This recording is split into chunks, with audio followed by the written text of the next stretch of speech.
Hello guys, welcome to our channel Pharmacy Pathshala.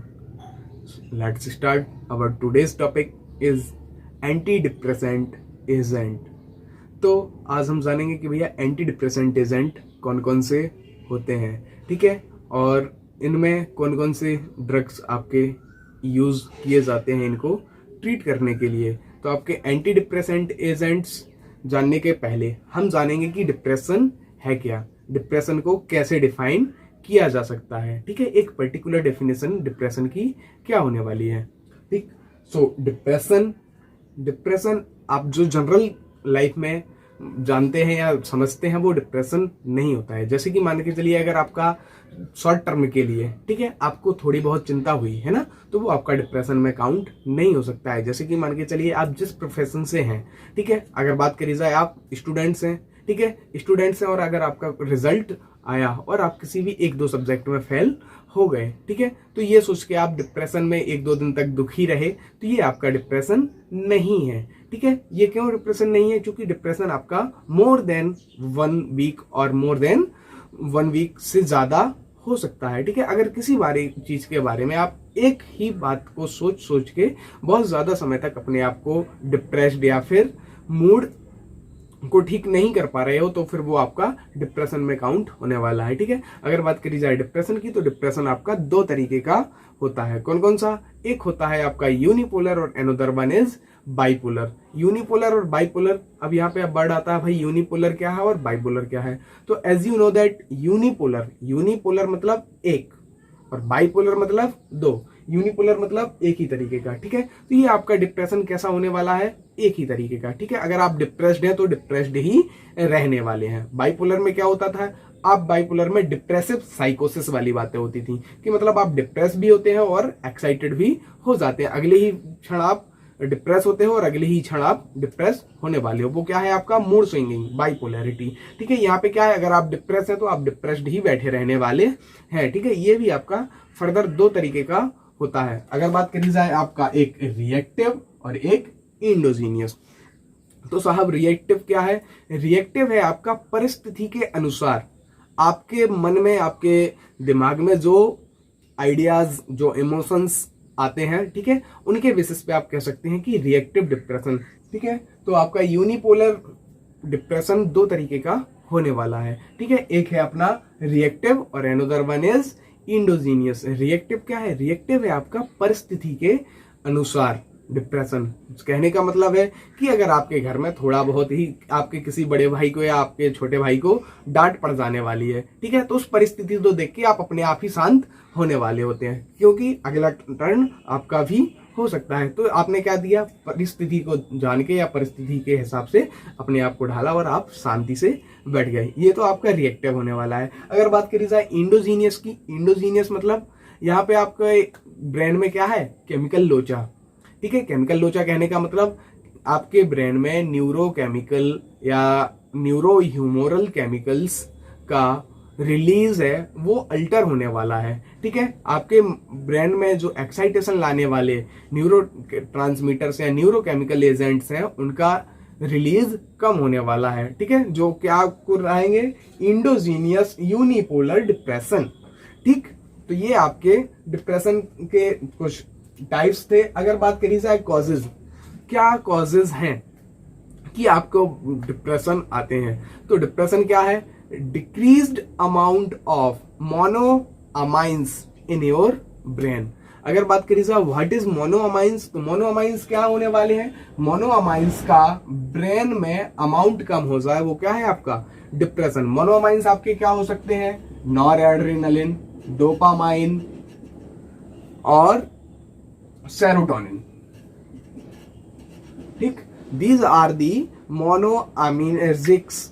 अगर बात करें जाए व्हाट इज मोनोएमिनर्जिक्स, तो अगर आप केमिस्ट्री भी साइमल्टेनियसली पढ़ते हैं, ठीक है, तो वहां पे आपको क्या है? मोनो का मतलब एक, अमाइन का मतलब अमीन ग्रुप।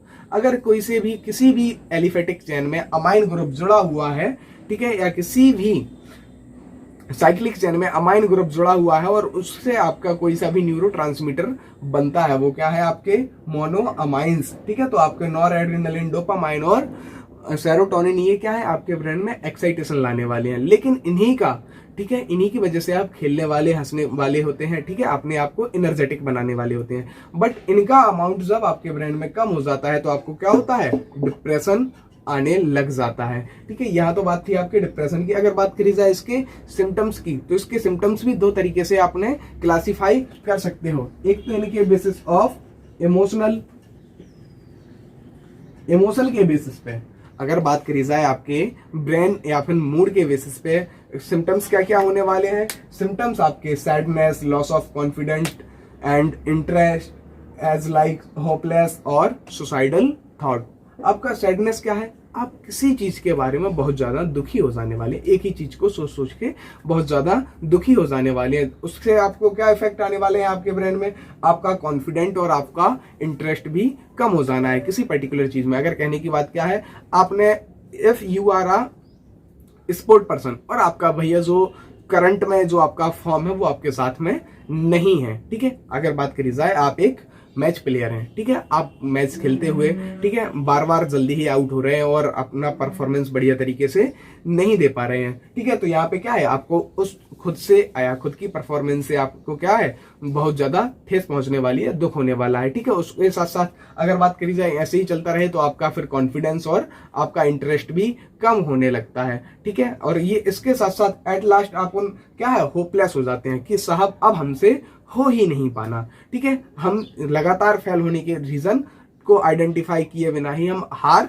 मानने लग जाते हैं, ठीक है, और then after at last suicidal thought या सुसाइडल आइडियाज, आप खुद को खत्म करने के आइडियाज आपके ब्रेन में आने लगते हैं कि साहब अब तो हम दूसरों की जिंदगी पे बोझ बन चुके हैं या बोझ बनने वाले हैं, तो उससे पहले हम अपनी खुद की जिंदगी खत्म कर दें, ठीक है। तो ये आपके डिप्रेशन के क्या थे, इमोशनल स्टेट्स या इमोशनल सिम्टम्स थे। अगर बात करी जाए आपके बायोलॉजिकल फंक्शंस की, तो इसमें आपको फटीक आने वाला है, प्लेजर नहीं है ना, लॉस ऑफ प्लेजर और मूड डिप्रेशन और एक्टिविटीज ना करना, ठीक है, ये आपके कुछ बायोलॉजिकल फैक्टर्स थे। आप एक ही जगह पे लॉनलीनेस रहना चाहते हैं, ठीक है, अकेले में एकांत में अपना समय बिताना चाहते हैं, किसी से बात करना नहीं चाहते हैं, ठीक है, ये आपके बायोलॉजिकल सिम्टम्स थे।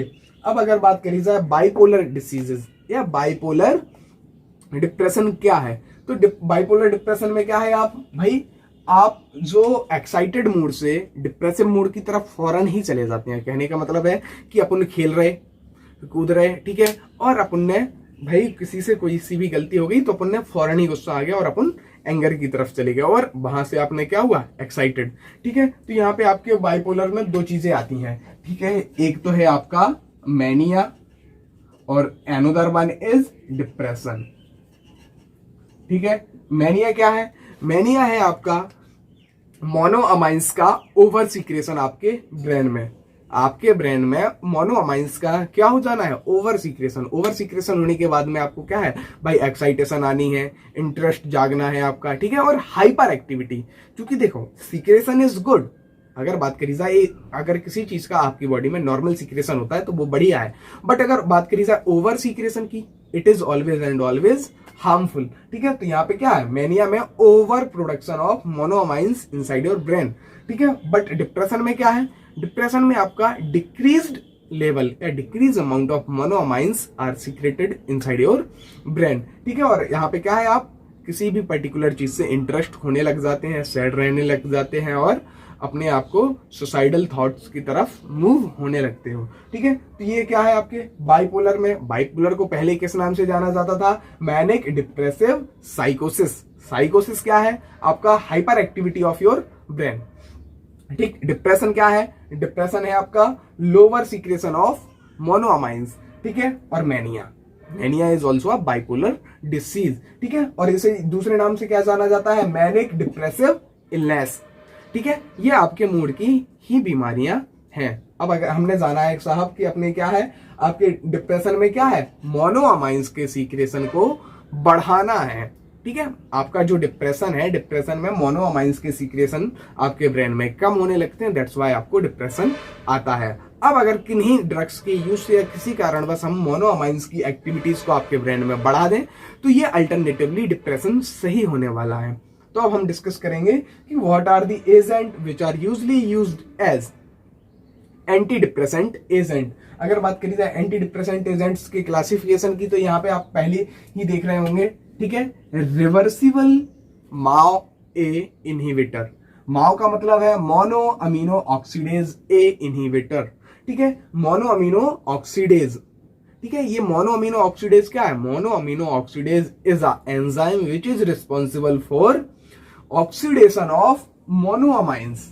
मोनोअमाइंस के डिग्रेशन के लिए responsible enzyme mono amino oxidase, ठीक है। तो mono amino oxidase A and mono amino oxidase B, MAO A and MAO B, these are the two kind of MAO या mono amino oxidase enzyme which are equally oxidise your monoamines, ठीक है। तो mono amino oxidase A मोनोअमाइंस के degradation के लिए responsible है, ठीक है। अब अगर हम इसे ही क्या कर दें, इसे ही इनहिबिट कर दें, तो आपके ब्रेन में जितना भी मोनोअमाइंस का सीक्रेशन हुआ है वो उतने जल्दी डिग्रेड नहीं होने वाला या ऑक्सीडाइज नहीं होने वाला, उतने जल्दी वो खत्म नहीं होने वाला है, और आपके ब्रेन में उसका अमाउंट बराबर या प्रॉपरली बना रहना है, ठीक है। इसलिए इसमें आपने ड्रग कौन कौन से हैं?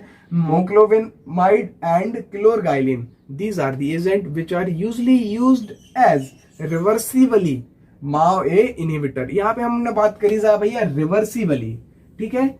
रिवर्सिबली मतलब जब तक आपके इन दवा का असर रहने वाला है तब तक आपका माओ या जो मोनो अमीनो ऑक्सीडेज एंजाइम है, ठीक है, वो इनहिबिट रहने वाला है। देन आफ्टर जैसे ही आपका दवा का जो डायनामिक प्रोफाइल है वो खत्म होता है, ठीक है, उसके बाद में आपके मोनो अमीनो ऑक्सीडेज का प्रोडक्शन आपके ब्रेन में बढ़ने लग जाएगा और मोनोअमाइंस का डाइजेशन भी या डिग्रेडेशन भी बढ़ने लगेगा, ठीक है। तो यहाँ पे क्या बात करते हैं हम भाई, दूसरी कैटेगरी ट्राइसाइक्लिक एंटी डिप्रेसेंट। दूसरी कैटेगरी क्या है आपकी? Tricyclic anti depressant. अगर बात करी जाए इनके स्ट्रक्चर की, तो ये स्ट्रक्चर वाइज इनमें 3 साइक्लिक रिंग होने वाली हैं, that's why it is called as tricyclic anti depressant.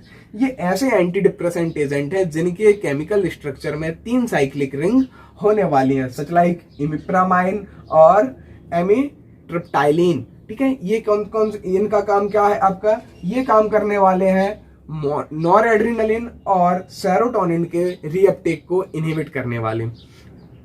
अब बात करी जाए अपटेक और रीअपटेक क्या है, तो भैया यहाँ पे आप देखिए, ठीक है, ये आपका प्री साइनेप्टिक क्लेफ्ट से, ठीक है, प्री साइनेप्टिक क्लेफ्ट से न्यूरोट्रांसमीटर रिलीज हुआ और साइनेप्टिक क्लेफ्ट में पहुंचा। साइनेप्टिक क्लेफ्ट में पहुंचने के बाद ये क्या आपके पोस्ट साइनेप्टिक क्लेफ्ट पे प्रेजेंट रिसेप्टर से बाइंड होके अपना एक्शन शो करने वाला है। So this is the uptake by post synaptic, release from pre synaptic cleft and uptake या taken up by post synaptic cleft पे प्रेजेंट रिसेप्टर्स के द्वारा, ठीक है। ये तो ये बात हुई भैया टेकन, ठीक है। बट अब जो यहाँ पे जो बचा हुआ साइनेप्टिक क्लेफ्ट में बचा हुआ न्यूरोट्रांसमीटर है वो कहाँ जाने वाला है? इधर it will be degrade here और reuptake by pre synaptic cleft, ठीक है। तो यहाँ पे क्या है, हम प्री साइनेप्टिक क्लेफ्ट के द्वारा रीअपटेक को इनहिबिट कर देते हैं, ठीक है। इसलिए वहां पे जितना भी अमाउंट